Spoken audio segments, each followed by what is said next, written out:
Hello, hello. Good morning, good afternoon, and good evening wherever you guys are sitting at. Let's see, I'm seeing who's in the chat right now. We got Phil, we got Sanctimus. I see Rich, you're also in the chat. We got Philip, Crusader of Snazzle. Matt, you're there too. Let's see, Brent, C-Bev, what's going on, everybody? Hello, welcome to Dungeoneers Pack Live. My name is Josh. This is a weekly live stream show where I and guests discuss topics for D&D 5th edition to provide insights and solutions for problems you guys have at the table. Joining me this week to talk about fighter character fantasy, how to role play and create a better fighter character, to especially since the fighter is considered one of the more blander options of 5th edition. And our goal here today is to actually prove you wrong, because the fighter is actually a really, really fun class to build a narrative around. Joining me is YouTuber and friend of the channel, Rich Mary, and also friend of the channel, designer Krasiph. I'm bringing the boys back.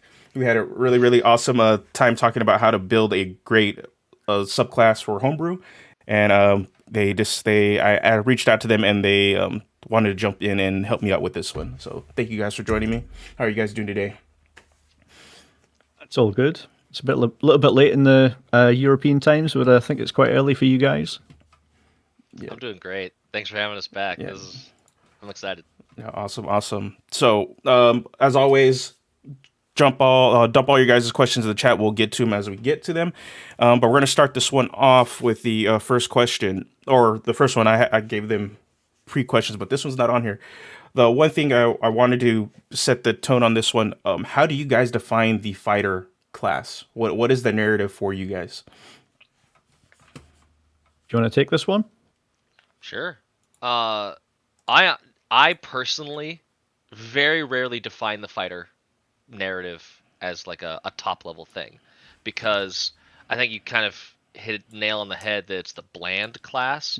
I actually think it's just the most versatile. It is the most customizable. It is the most ready to tell whatever story you want to tell. So I don't think the fighter class is bringing a story of its own necessarily. It's inviting you to create a story using some pretty ubiquitously useful mechanics. Yeah, I think that along with the rogue and the warlock, it's open season, because a lot of the other subclasses or the other classes have got a story baked into the ancestry, the history. If you're a cleric, you've spent lots of time doing not clerical work, but religious work.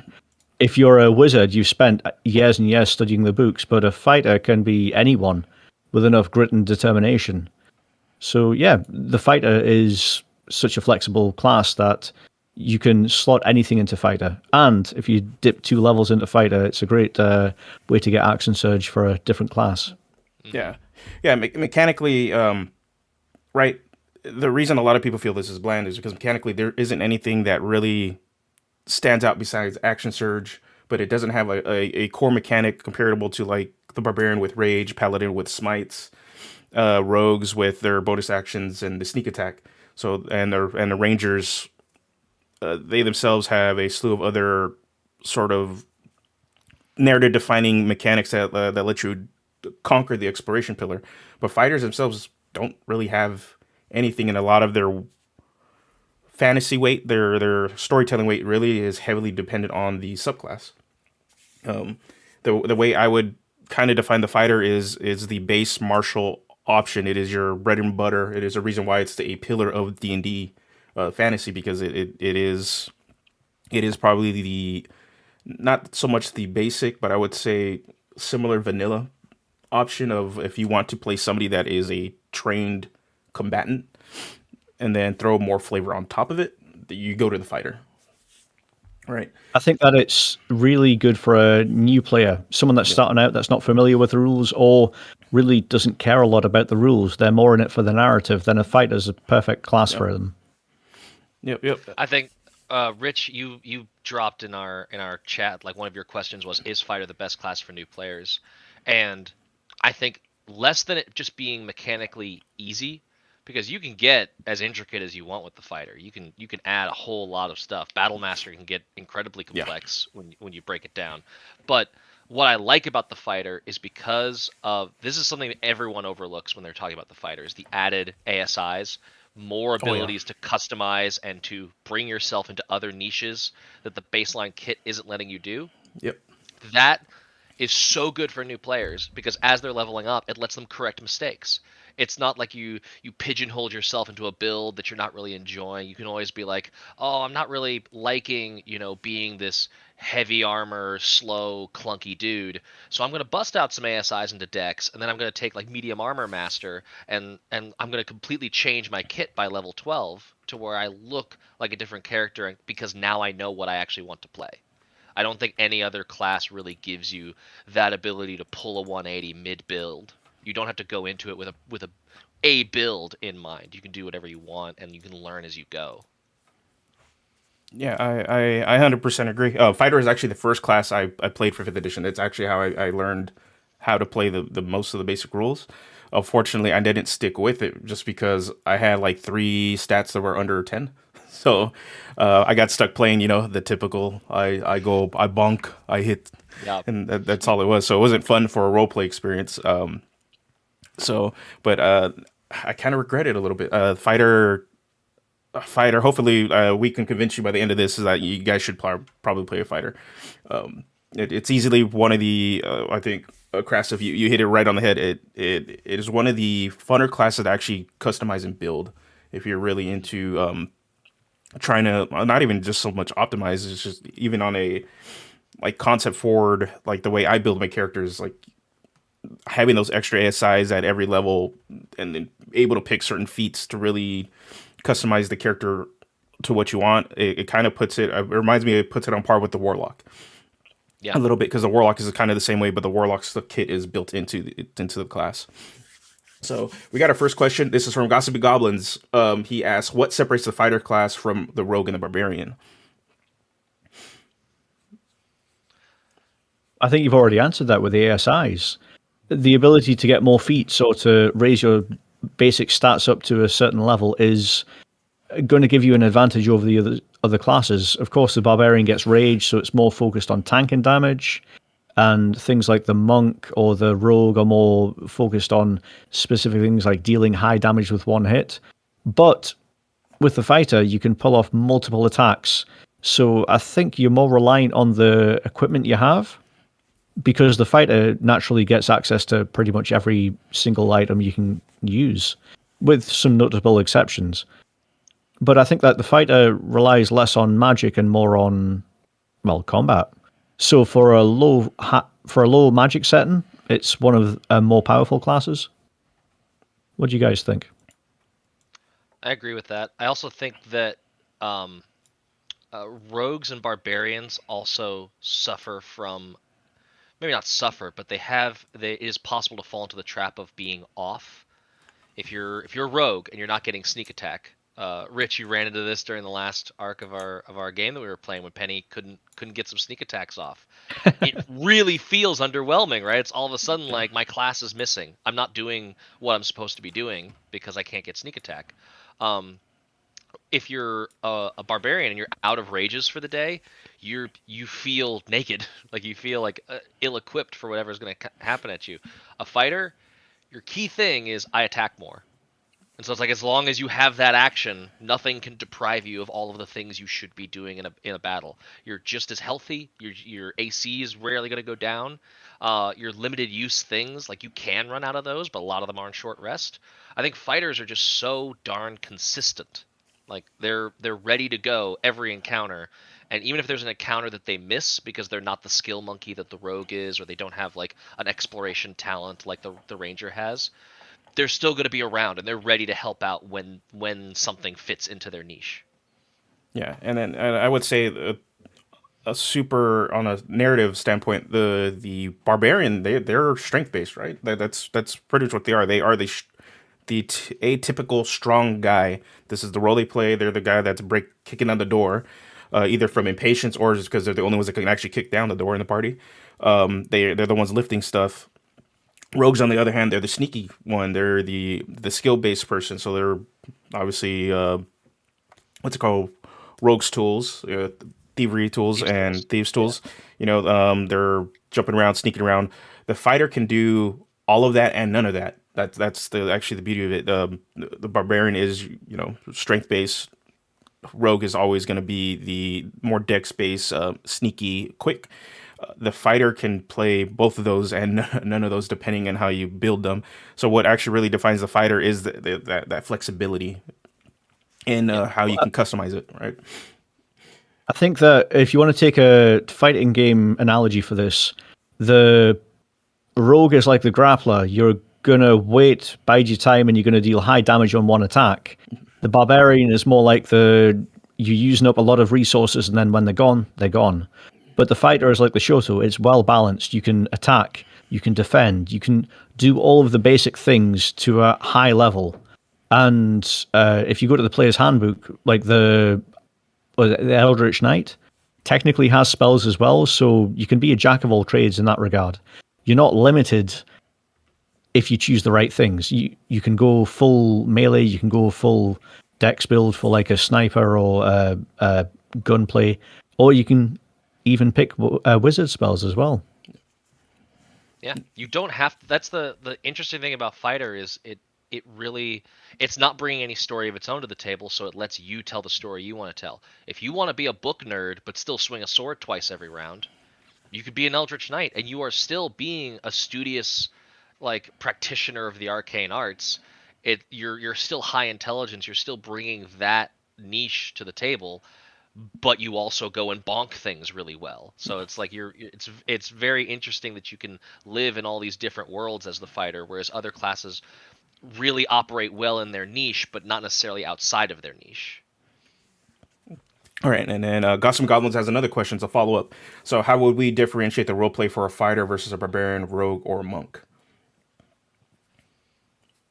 And do you guys need time to think? I think I have. No. Well, I've got an answer, Okay, but I go want to for hear it. what you guys want to say. Okay. Well, the fighter is martial. They're the analogy for a soldier. Yeah. The jack of all trades, but at the same time, they do have some martial background if you choose to go that way. Mm-hmm. The monk is more focused on inner peace and channeling the ki. The barbarian is all about raging. It's all about losing control. And the rogue is all about not dealing the biggest damage, but like sneaky tactics. So from a narrative perspective, I think that the fighter is competing more with the paladin than any other class. Yeah. I was gonna say, I think one of the things that sticks out to me is that all four of those could be part of a group.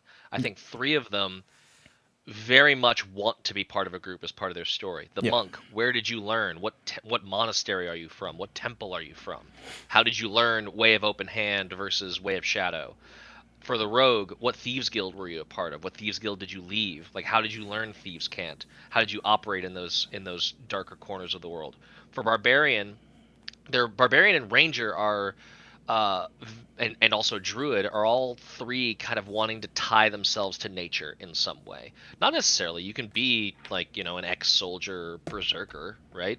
But like all of these things can be very, very tailored to the story you want to tell. But typically a barbarian is like some sort of aspect of nature is coming forth magically in this person.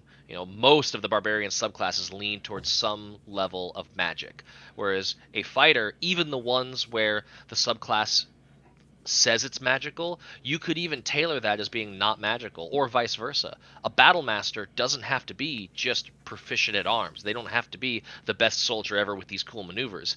They could be more like an artificer. You could have these like gadgets, and like your weapon like has like a little trick blade that comes out and does a disarming strike for you. Like, you can cosplay these mechanics however you want on the scale of magic to mundane. And I think that's a flexibility that's lacking in most other classes. Yeah, and I 100% agree. And then, like what you just said, none of these classes, actually what you both said, none of these classes that you have listed here actually compete with any narrative space. They all want to be on the same party. They all can fit in the same party, and they all do different things. Roleplay wise, if these were all four were in the same party, I see the fighter playing as the moral center of the group, that pretty much taking up a leadership role, using that sort of a trained fighting style, that sort of a military connection that it has, that in order to keep the barbarian in check, keep the barbarian and rogue in check from getting into too much trouble, or playing that Captain America role, like in that scene in the Avengers where he tells the Hulk, smash, and you tell the Smash. barbarian go smash, and that's pretty much what it is. And then the same thing with a monk. Maybe they're sort of like that kindred spirit, that connection of being that calm and being able to kind of just read the field, read the battlefield, and even read people off the battlefield. Then maybe they have that shared thing. I see it. I see the fighter in this situation really playing the heart of the party. And it's very, very easy to play into that, especially with a group makeup like this. And I agree, though, if you have a paladin in the mix, then I think that's where narratively they both will clash, because a paladin has a very strong narrative based off their oath to play in that similar role. All right, we got another question from Sanctimus. This one's going to be more of a flavor one. How would we reflavor a Rune Knight to Witchcraft? I love that question so much. It's so cool. Because I haven't thought about doing that before now, but something you can look at in older versions would be, I believe, the Shaman class. I know that in Pathfinder, Shaman was I think a hybrid between the Witch class and the Oracle class. So it was kind of doing that caster hybrid role. I think you can stick with the idea of runes, even if you wanted to go with sort of a Scandinavian, Norwegian, like Viking style witch, where you could use the terminology of runes. Otherwise, you could call them glyphs, symbols, even just spells. But that idea of like, this symbol has meaning, and I invoke the meaning of this symbol to be able to give me some sort of power. You could change that to be like, if you really want to lean into more of like the bubble, boil in trouble kind of thing, they could be potions. Like, instead of it being the fire giant rune, it could be this like potion that you drink, and it all like your weapon lights on fire or something like that. See, that'd be sweet. Yeah. What do you think? What do you got, Rich? Not much, because if you're wanting to take the Rune Knight and convert it to a more witchy sort of idea, then my first jump would go to Warlock. The idea of the witches are imbuing power into like a sigil, a stone, or something like that, and bestowing power onto you as the fighter who kind of doesn't know what's going on, but you still have control of this power. A good narrative arc could be, how do you start controlling this power? How do you obtain it? How do you become the master of it? Yeah, and let's see, and on jumping on top of that one, the way I see it is maybe the Rune Knight itself isn't necessarily witchcraft on your end.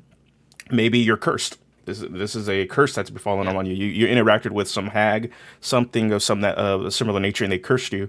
And in the same vein as what Rich said, that you're attempting to turn this curse into a gift, and you're attempting to either by the end of the story arc either come to terms with it or trying to break that curse.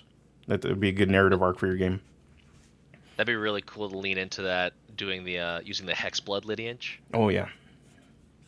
You could, for all my Naruto fans out there, another way to like characterize the get big ability is that instead of it being you physically getting big, like a Susanoo style, like spiritual armor coming on top of you, that is like a projection of your will that's wielding weapons and fighting on your behalf. Yeah, most definitely. Most definitely. And now, if you see, I'm gonna give you credit, Sanctimus. If you see a Rune Knight build come out of nowhere on the channel, that's probably might go take that direction. All right, we got a question from Luke. He says, "What are your thoughts on a barbarian who multiclasses into a fighter cavalier subclass?" All right. So for those that don't know, Cavalier is the subclass for the fighter that allows them to use a mount and a fight. Pretty much, it's like a crossbreed between a tanking class and a mount riding class. So it's not really seen or ranked really too high in like in tier lists and stuff. Because if you're going into dungeons and everything, it's kind of hard to bring a mount into those situations. I will say the nice thing about that subclass, because that was a lot of feedback that got in the UA when Cavalier came out in UA, is that like, hey, all of your abilities are attached to this mount. What if you can't bring that thing into dungeons? Yeah. So what they actually did a pretty good job of separating out, here are some classic Cavalier things, some things Cavaliers are doing that you could do without a mount. Oh, and by the way, you get these fun mounted bonuses, like you automatically land instead of falling over and stuff like that. Your DM's gonna hate you because the fact like the main thing that Cavaliers are doing is it's got that warding mark. It's got the taunt Yeah. mechanic that's forcing the enemy to attack you or be at disadvantage. So the fact that it's like, hey, you got to fight me. Oh, and by the way, I'm resistant to everything you're doing. Man, like it's like if you the DM's not gonna appreciate that. It's gonna be you are going to be a thorn in the side of every BBG doing that. It feels like a very min-maxy thing to do, and there's nothing wrong with that. I'm all for breaking the game creatively. But I would say from a narrative standpoint, if you're planning far ahead to have Fighter and Barbarian and Cavalier, then maybe pick a Gnome or a Halfling, a small class, sorry, a small race that the mount can fit in a tight corridor. The mighty might, yeah. The way I see it. Yeah. That'd be so cool.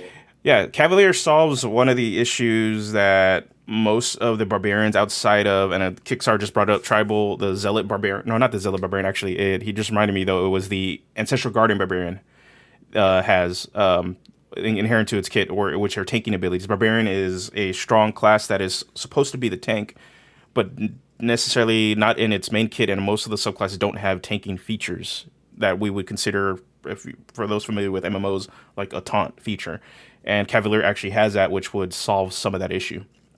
I was playing at Gen Con in a AL game one time. I was playing in my Ancestral Guardian, and another player was playing a Cavalier, and we had to walk the DM through just the wretched nightmare that was you have disadvantage on everyone because we've marked the same enemy, so you don't get to play now. It was pretty. It's a pretty brutal combination when those two classes play at the same time. I'm picturing there's a big boar. There's a slight spoilers for Curse of Strahd. There's a big boar enemy that's like lurking in one of the forests of Barovia.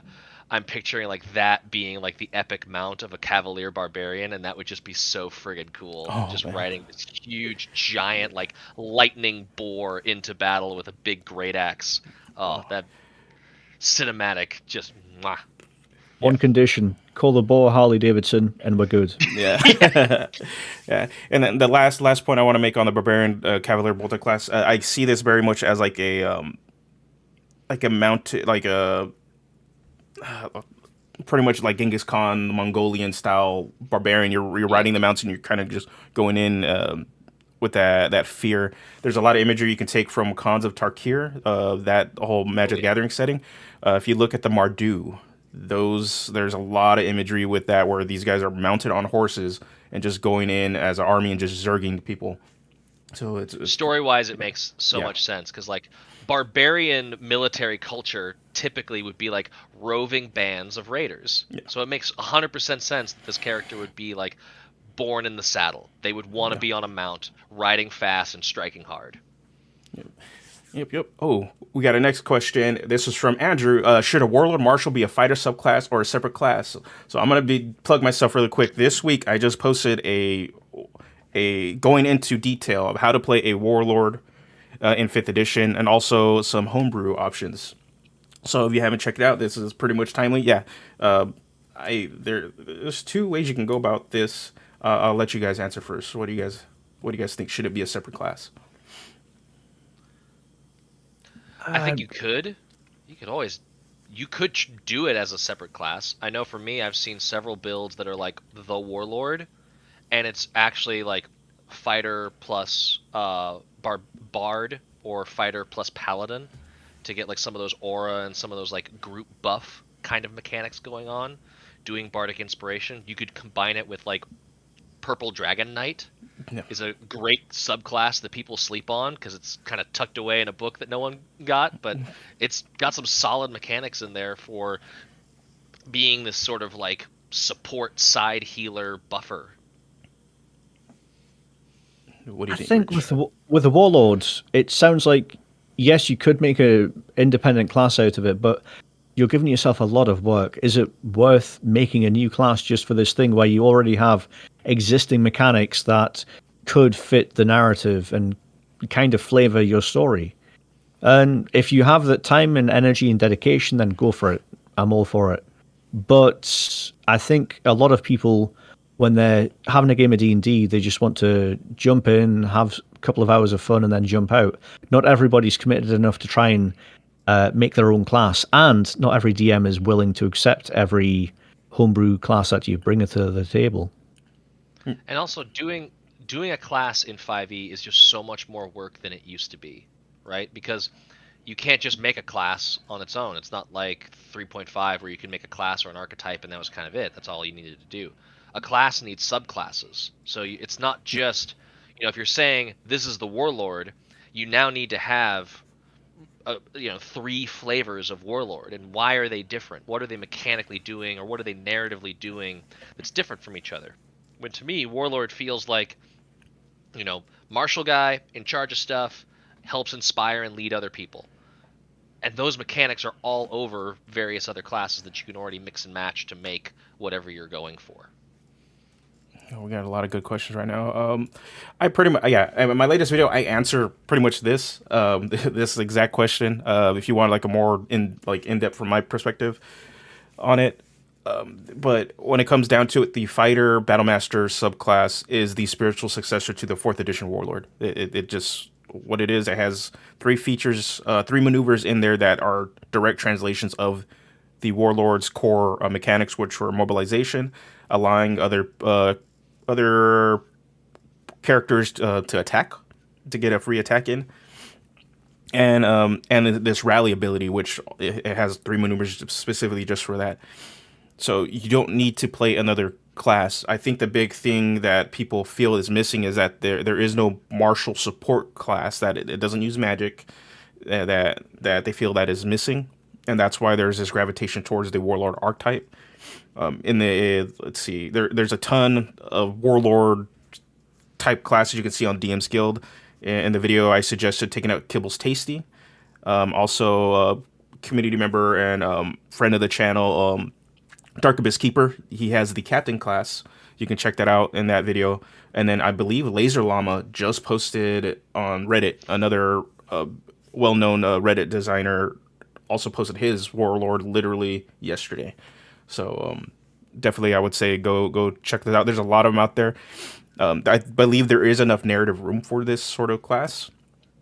But if your table is strictly sort of, we're only using the books, we don't really allow a lot of homebrew, Fighter, Battlemaster, or the Banneret, aka the Purple Dragon Knight, are probably your 2 best bets to play this archetype.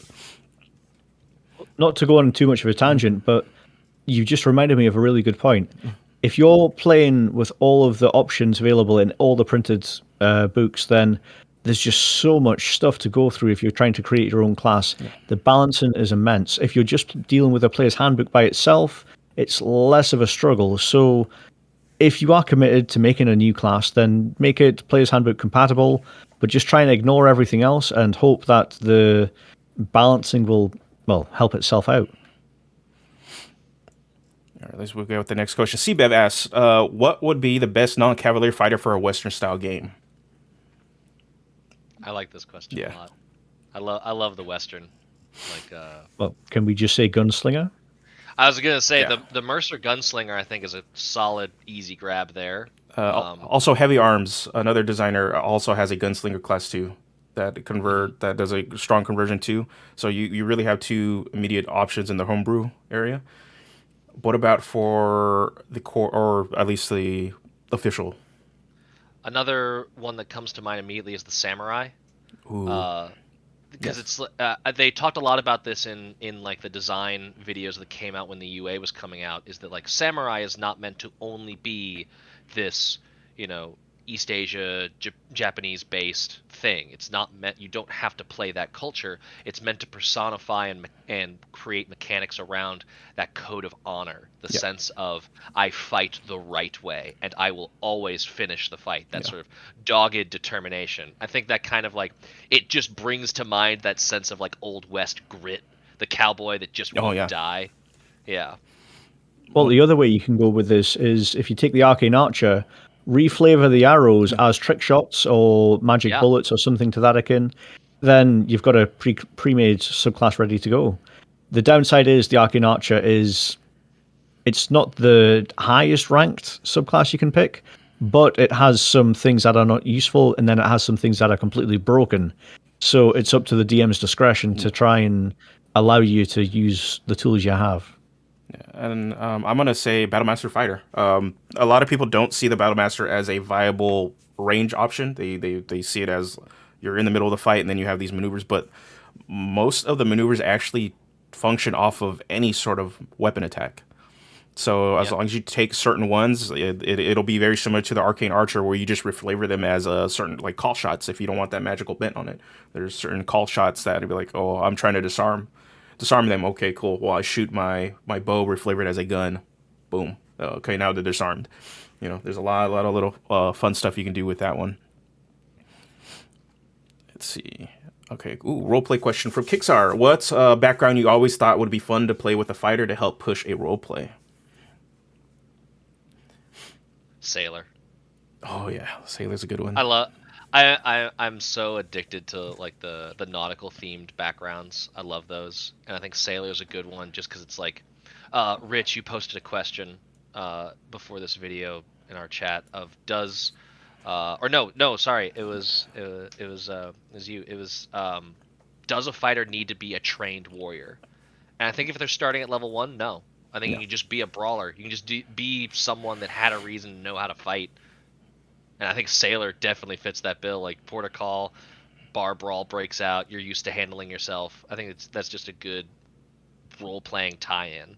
Plus, the feature gives you a lot of role-playing and exploration flexibility there. I can't remember off the top of my head, but there is a background in Mythic Odysseys of Theros, which is like an athlete or a gladiator. Do you guys know what I'm talking about? Yeah, the athlete. Yeah. The athlete for a fighter is tailor-made for it. You can almost, excuse me, you can almost be like the champion, the gladiator. If you go back, watch that Russell Crowe movie, I'm sure you have more than enough inspiration for it.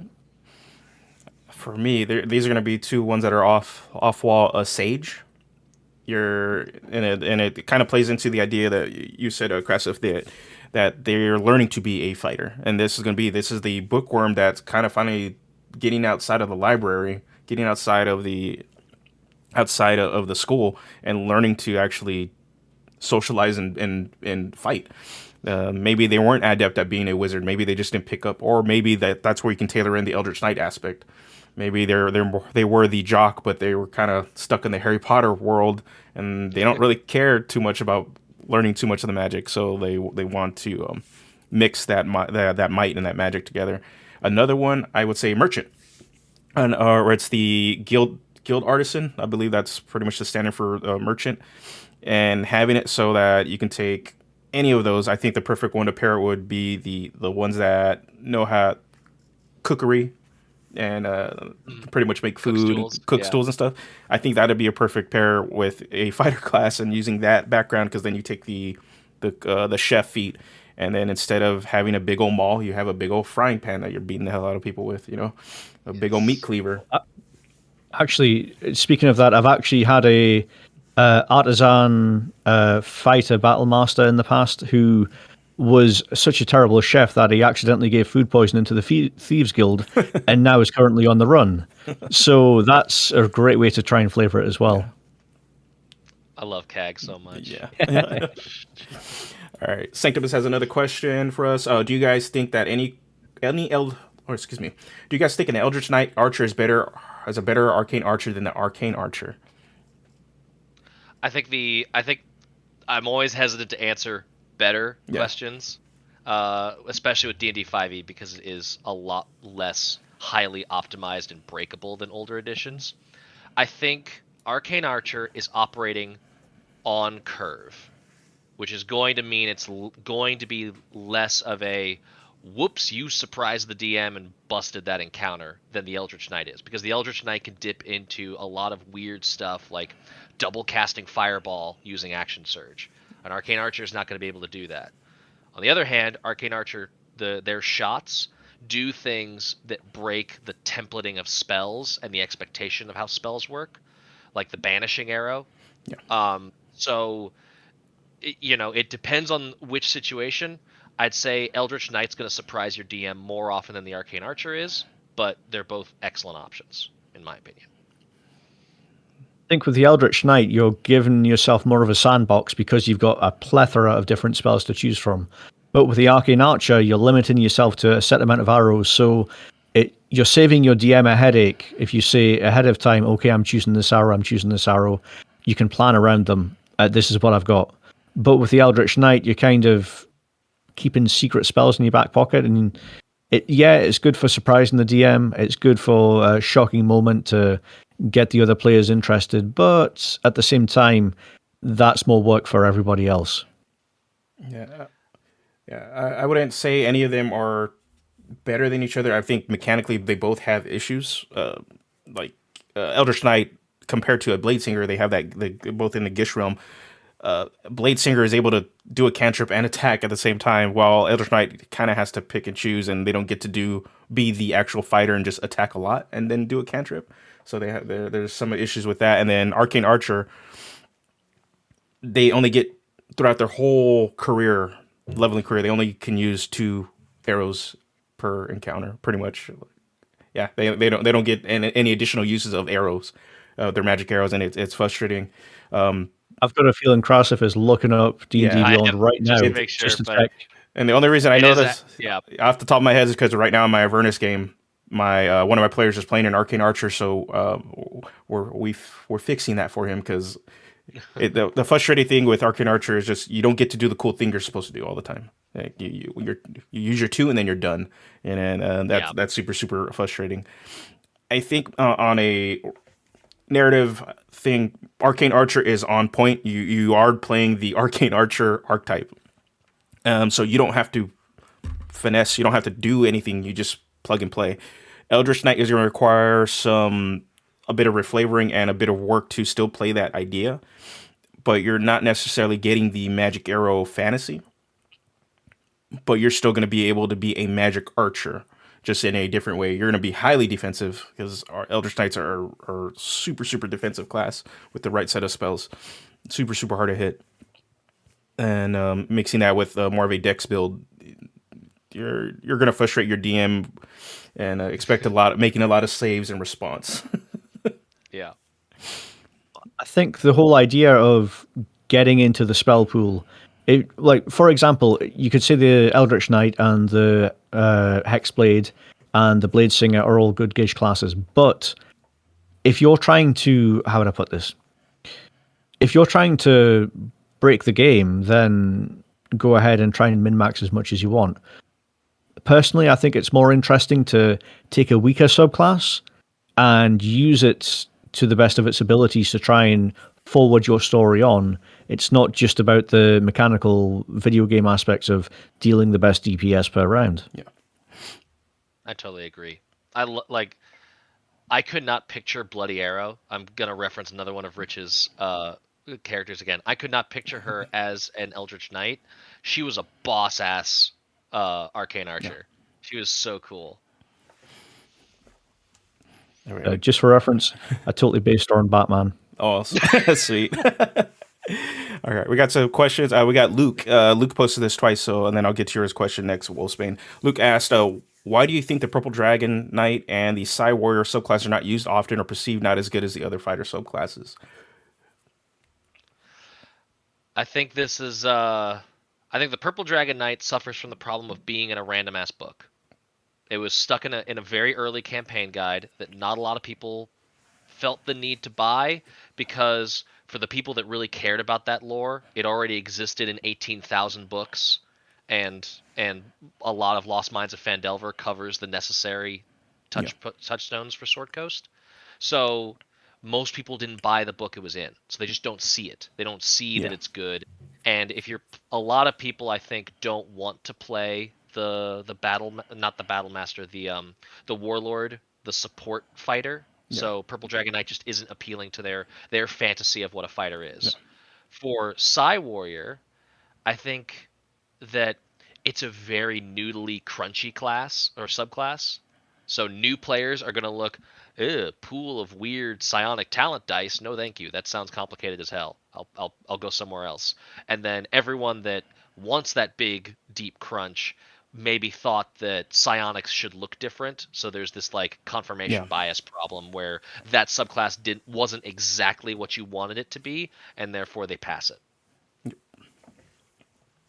What do you think, Rich? Well, I think that give me a second to think about this. I think that when you're talking about the differences between the pre-Tasha's Cauldron of Everything books and the post-Tasha's Cauldron books, there's a whole different audience. I don't know if they changed writers or if they just changed the format, but I feel like Xanathar's Guide, Tasha's Cauldron, and then after that, a lot of the adventure books, a lot of the source books have got a little bit more polish.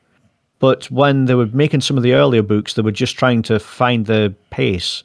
So Sword Coast Adventurer's Guide is like this caught between two generations. It's not a millennial, it's not a boomer, it's somewhere in between sort of thing. It's the best way to describe it. Yeah. It's not the book you had to buy, but it also wasn't good enough of a book that everyone bought it. Yeah. So it just kind of gets the pass. Yeah, I believe it was their first expansion, like their first expansion book, like their very first one. It's really rough, and that's why only a couple of the subclasses made it out of that and reprinted in Xanathar's, the Xanathar's, and I think also in Tasha's. Like both Bladesinger finally made a reprint in Tasha's, and then the Storm Sorcerer was in Xanathar's. So, and the Mastermind, I believe. Like I had some good subclasses, I had some really bad ones, also in there too. Poor Battle Rager. Cool concept, just mechanics rough. It's a very cool concept, Yeah. but it just doesn't do enough. Yeah. Krasiph, you hit it on the head, and both you and Rich hit it on the head. Purple Dragon Knight, also known as the Banneret, that's part of the problem too. It has a branding name that there's two names for it, so you're not necessarily sure which one you're getting. It's put in a book that is often regarded as bad, so a lot of people don't bother looking it up. But also on a mechanic level, Banneret, it's early design, and you can kind of tell it doesn't let you do the cool thing you're supposed to do all the time. All the features are triggered off of short rest, long rest, recovery mechanics. So in order to be this warlord fighter that the Banneret Purple Dragon Knight is supposed to be, you have to be using your action surge and your second wind all the time. And guess what? You can only use them once per short rest. Compared to a Battle Master fighter who can also play that same character fantasy, has its own mechanic and resource pool to use. Yeah, this dips into a little bit of like subclass design theory, but you can see everything ZGE and specifically Tasha's starts going towards this like you can use this a number of times for your proficiency bonus, giving the classes other pools of resource management to use, rather than the Purple Dragon Knight just sort of overloads and gives bonuses to existing pools of resources, which it sounds cool until you play it and you realize that you're all or nothing very, very quickly. All right. Yeah, the Banneret is one of those half-baked subclasses that needs more time in the oven, but they're never going to go back and fix it because there's no demand for it. Yeah. And thematically, there's no strong narrative hook to it. Yeah, there are some cool mechanics, but what's a Banneret? What's a Purple Knight? If you say Battlemaster, you've smart guy. If you say Eldritch Knight, you think spells. If you say Echo Knight, you think two dudes at the same time. So what's a Banneret? I think honestly, if they had named it the I keep forgetting the W word that we were talking about, the Warlord. Yeah. If they had named it the Warlord, I think A, people would have even been more disappointed in it because they would have assumptions about it. But B, I think they would actually have a reason to go back and fix it. Yeah. Because that name would be iconic and it would have a narrative that is something to sell. Yeah. You're not the first designer I've heard say that. I believe a friend of the channel, Indestructible Boy, said the exact same thing when he was talking about fighters in a live stream, and he said the exact same thing about the Banneret. It just name this the Warlord and go back and fix it, and you have that fantasy, the character fantasy filled in 5th edition. Yeah. All right. So we got a bit of a multi-class, sort of looking at fighter narrative and how you would mix it with other classes. So this is from Wolfsbane for Magic Knights. So we're looking at sort of like Gishes, like Eldritch Knights. What would be a fighter, a great class for each spell type of multi-class? So we're looking at Intelligence, Wisdom, and Charisma. I'll take charisma, swords bard. I know the first thing everyone thinks of is warlock, but the College of Swords bard is melee focused, and you get all of the flexibility of having a bard. Jack of all trades, master of none. So, yeah, that's my first pick. And for intelligence, Eldritch Knight is the obvious one, but I'll be honest with you, if you want to try and pick some artificer as well, then you can make some interesting combinations, interesting builds between a knight and a fighter and artificer. And for wisdom, the mechanical answer is cleric every time because it's just bonkers overpowered. I would actually say the wisdom, something that I've never seen that I think would be badass is a fighter druid multiclass, because you can action surge in wild shape. You can do you could do all these crazy things with both of those kits. And the nice thing about the druid spell list that is not always the case. The cleric has this too, but I think the druid has such a jack of all trades to steal a bard mechanic toolbox of spells that you don't even need high wisdom to be able to pull off some cool stuff. Enhance ability is in there, and it's great for buffing the party or buffing yourself when you need it. There's just random stuff like dark vision or tidal wave and things that let you manipulate the environment around you, and they don't need high wisdom for you to be able to still pull off some cool combos. Plus, I think being tapping into that same Oath of Ancients vibe and being like a warrior of nature, imbued by nature to defend it and protect it and things like that. I think that's just such a cool fantasy trope to explore. Yeah, that's one thing I don't actually ever see them do with the fighter. That's probably something that is missing. This sort of nature guardian. What was it? The warden. I think at 4th edition sort of filled that role, and I could see that fitting right under the fighter as well. Ooh, Furbolg Rune Knight. Druid multiclass. Ooh, okay. Yeah. How bonkers would that get? That would be so fun. That would be sweet. Just chime in really quick. Thank you, Sanctimus, for the 25 super chat. Thank you. Always for your support. My answers for this question, I'm just going to kind of list them. Intelligence, Artificer. I think if you multiclass a fighter with Artificer, instead of just being a trained warrior, you're the guy that's building your weapons. You're the Tony Stark in a fantasy setting. You're building your swords, and you're adding you're tricking out with a bunch of little gadgets inside it. Let's see. For wisdom, you can't go wrong with a cleric. Cleric has just so much narrative weight that playing a holy warrior, which I think it's already established in 5th edition, paladin, cleric, bunch of subclasses already fit that, but it wouldn't be surprised down the line they just lump a version of that somewhere in the fighter. They actually have it in the Barbarian too with the Zealot Barbarian. So I wouldn't be surprised, but yeah, cleric, just taking even a 1 level dip gives you that enough flavor to be a warrior, a knight, a paladin without actually being a paladin. And then let's see, charisma. One last thing I want to say about that. Oh, sorry. No, go ahead. Go for it. What was it? I was just going to say, for wisdom, if you take a couple of levels of monk, you're getting unarmored defense. So if you're playing a dex fighter, the wisdom is kind of important, but at the same time, you're getting all the advantages of the early level monk, and you get an action surge. You're basically going to pop off, for want of a better expression. And you're just going to be hitting people so many times in one round. It's going to be ungodly. Oh yeah, and then you take the unarmed fighting style. Yeah, take the unarmed fighting style for the fighter, get action surge, and you're just punching and hitting stuff a lot for one turn. I'm sure someone else can do the mathematics in a more structured video, but yeah, it's gross. A good idea. It's gross. And then for charisma, you can't go wrong with Warlock on a narrative level, just because it adds so much. It has the same thing when it comes to cleric. They both have a lot of narrative weight. So Warlock, just attaching onto there, and you already have the Hexblade if you really just want to go damage. But say you go Genie, you're a fighter that finds a Genie lamp, and then you have a pact with a Genie. What does that do to your character? How does that change the story for them? Or they made a pact with a Fae. You guys are playing a Wild Beyond the Witchlight. Now they have a Fae patron. What does that do to your fighter? Do they want to stay in the Feywild, or do they want to go back home? One thing, this just popped into my head. That'd be fun is doing sorcerer as the charisma based multiclass. And the way you could pull this off is that, like, because I think people are too attached to the idea of sorcerers being an at birth thing and being a bloodline thing, even though there's multiple instances in those like suggested lineage tables of like how your sorcerer power is manifested, not from just you having a weird dad or mom. Like, what if you what if your fighter at like level 5 faced off against a wizard and went down to 0 from a lightning bolt spell?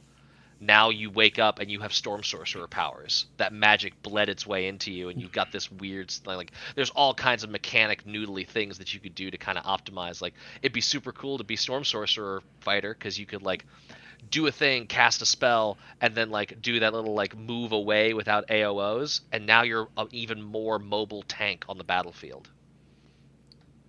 Ooh, Kickstarter sorcerer being like a witcher. Yeah, that'd be super cool. Yeah. I definitely want to go and take and talk to talk about sorcerer down the line, because people sleep on the sorcerer. They automatically think X-Men, that you're born with the powers, but no, this sorcerer is one of those classes that also incorporates like your Spider-Man, your Captain America, you're the accident, you're the Flash. You get your powers through an accident sometimes, or it's just some sort of interaction.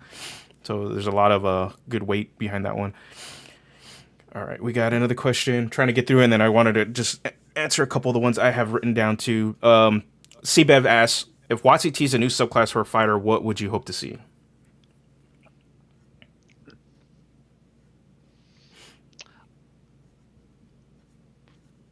Sorry for the dead air. No, I'm it's just okay. it's going to take time to think about this because it's such a brilliant question and I'm unprepared for it. But I think that for a fighter subclass, I'd want to see something that's. I hate to say this because I've already designed a subclass which you can find for free on plug on my channel. But a more skill monkey support focused fighter subclass, something that is not going to cover the fighter like abilities that's already been covered by other subclasses. You've already got spells. You've already got these other type of fighters. So try and fill the role of something else that's not been tackled by a fighter yet. I mean, if a monk can get a healing subclass, then surely a fighter can get a support subclass. Yeah, I think I honestly seeing like a resurrected banneret, something that builds in that support role would be cool. Something that maybe codifies this sort of like, I love the idea of both of you brought up Artificer as an intelligence-based multiclass.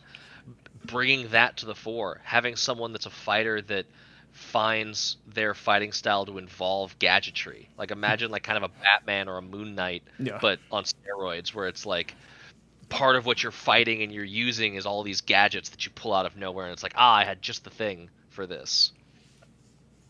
Oh, most definitely. Let's see. Phil and Kickstar both have some awesome suggestions. Phil's Boros Swiftblade, for those who played Magic Gathering. That would be perfect. Boros is the military guild of Ravnica, so giving them a fighter dedicated subclass would be pretty sweet. And then Kickstar said Battle Medic Fighter. I believe that is also missing. That would probably be a way to bring in like the healer fighter, the cleric bent fighter, the Holy Spirit fighter under Battle Medic. I would like to see. Go for it. I was going to say I'm kind of hesitant to bring healing into the fighter because that's another class's speciality. So if everybody gets healer, then it's kind of diluting the charm of picking a healer class. But a more support fighter, a fighter that can give like additional temporary hit points is mechanically a little bit better. Yeah, if they triggered off of like using like rally like effects, giving temporary HP, and then also using second wind in certain situations, I think a battle medic would be fine for that in that sort of sense, and not just give them straight healing. Maybe even use hit die as a healing mechanic in some fashion. That'd be interesting to do. All right, my two answers. One, it's also kind of a plug, but not really, because I think WotC would probably do better than I would. Some sort of dark powered fighter that uses either Shadowfell energy, Infernal energy, something of that nature that fits that Dark Knight fantasy that is kind of missing from 5th edition right now. You can sort of play it up in a bunch of stuff. either like a death cleric, or I believe it's the Oathbreaker paladin sort of fall into that. But you don't really have any sort of Death Knight options, for, like true Death Knight options, and I believe a fighter chassis fits perfect for that. That's why I try to do one myself, and I have that on the Patreon for free. So if you want to see the Shadow Guard, also Rich did an awesome video covering that. So if you go to his channel and check it out there, so yeah, most definitely that, and also I think a nature fighter, like you said, Krasiph with the Yeah. druid. That's some sort of warden archetype. yeah, like warden archetype. All right, and I'm looking at the time. We're almost done here. We'll be wrapping up soon. Let's see. Okay, cool. Kixar asks, "What's your favorite roleplay moment where the fighter played a major role?" I'm gonna plug Rich here, because when we were right before we were doing this play by post campaign, and right before we fought that black dragon, and my paladin and your we were both Kag, the fighter cleric multiclass, was a cleric of Timora, goddess of luck, and my paladin, one of her patrons, was Bashaba, Timora's like bad luck sister. So we had this like dual prayer ritual before the fight, and we ended up just curb stomping that dragon. And it was like, it's because we prayed so hard. But it was just such a cool moment that like there was this like Kag was just as like clerically and religiously and like leadership relevant in that situation as an Oath of Conquest paladin was, because you are just a good player and you breathe life into the character, into that kit. Kag was such a cool example of the flexibility of like fighters in general, and then specifically the battle master, of being able to be this like battlefield leader that also brought this religious aspect into it with the cleric levels. Well, with the cleric, dipping into the cleric, it was purely because we didn't have enough healers in the team. I'll be honest with you, it was a West Marches campaign, and we had like 2 healers for 23 people. So I thought, okay, if no one picks healer, then we're going to fail the whole thing. So it was less of a narrative and more of a mechanical choice, but it played out perfectly because Timora, goddess of luck, and I went with the whole theme of a war cleric, and if you're fighting against me, then you're just plain unlucky. You should be worshipping more. It was so good. It was a very cool moment. That sounds super sweet. All right, we got Eric Fried Minis dropping in a $5 super chat. Thank you, buddy. Thank you. He said, a fighter idea. The Dungeoneer, they just throw their Dungeoneer's pack at everyone and stuff falls out. Sometimes caltrop, sometimes deck of many things. That sounds so fun. Now that sounds like a D100 table I want to roll on. Yeah. Yes. The pack, the pack rat, the subclass. Pack rat. Yeah. Yes. Oh man, they just get an inherent, what's it called, bag of holding. That's part of the subclass. It's just bag of holding. All right.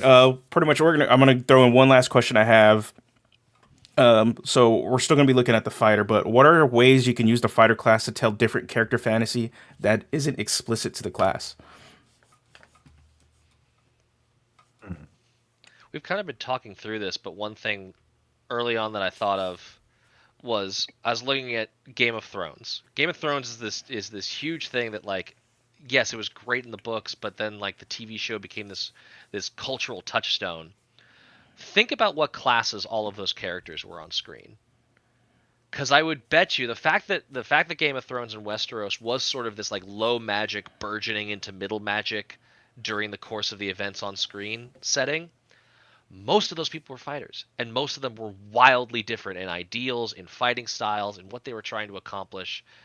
The fighter is really there for you to tell whatever story you need to be. Whether it's, I love playing the like party dad, just trying to keep the lights on sort of archetype for a fighter. I think that's just so wholesome and fun, and like, no, don't touch my cleric, bop. But they're not like this like brutal martial type. But you could totally play that too, because the fighter is there for you to do whatever you want with it. One narrative way I've been looking at the fighter is, why restrict yourself to a martial fighter when you can just be like a football hooligan? Or like just choose something that's completely out of the ordinary. as long as they get into scraps and the rough and tumble, then you can kind of justify it as a fighter.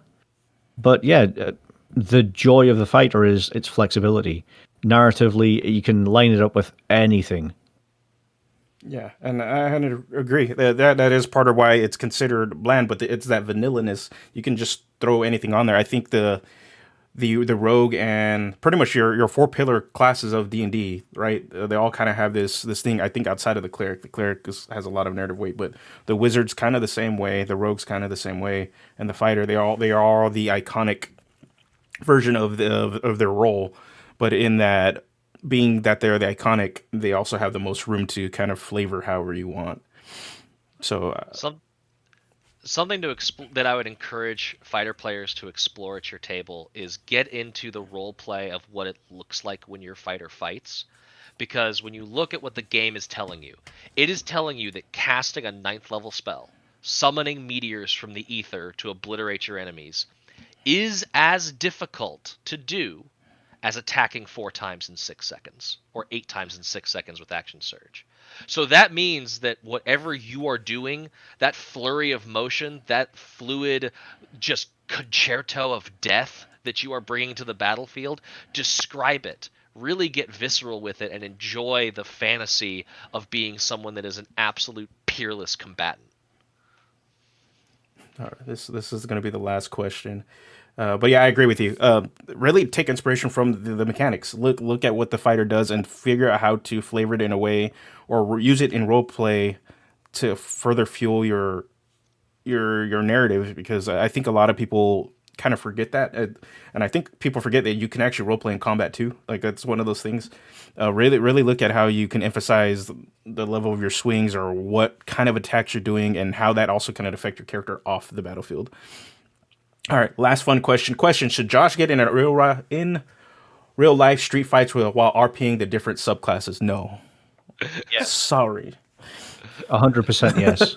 I would. That sounds actually like brilliant content. Go to like the gym and go into the boxing ring and like try and act out what different subclasses fight like. That'd be super fun. Oh, just start random street fights and be like, I'm an Echo Knight, and then just have a bunch of people dressed up exactly like me just show up on the person. Yeah.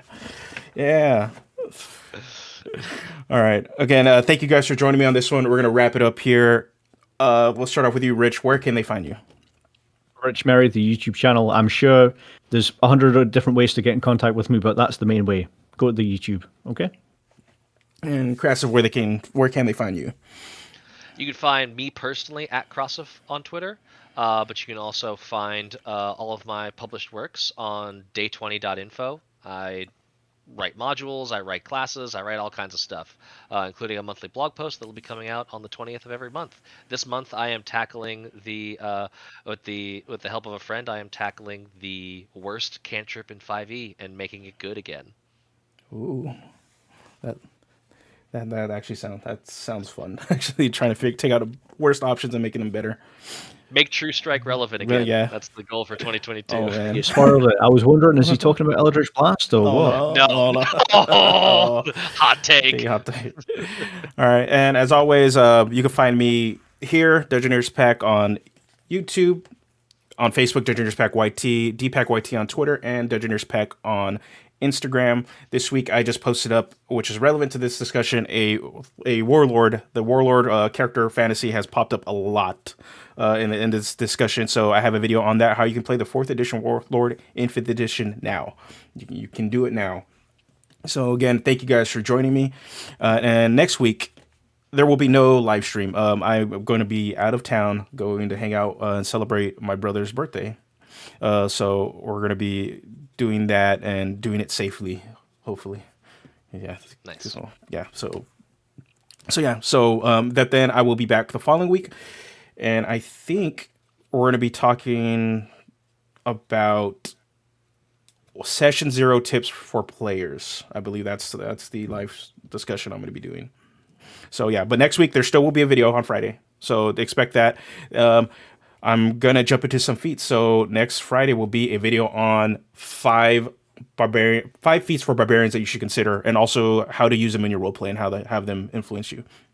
So expect that one out. That one that was a fun one to do. So again, thank you guys for showing up, and until next time, you guys have a good one.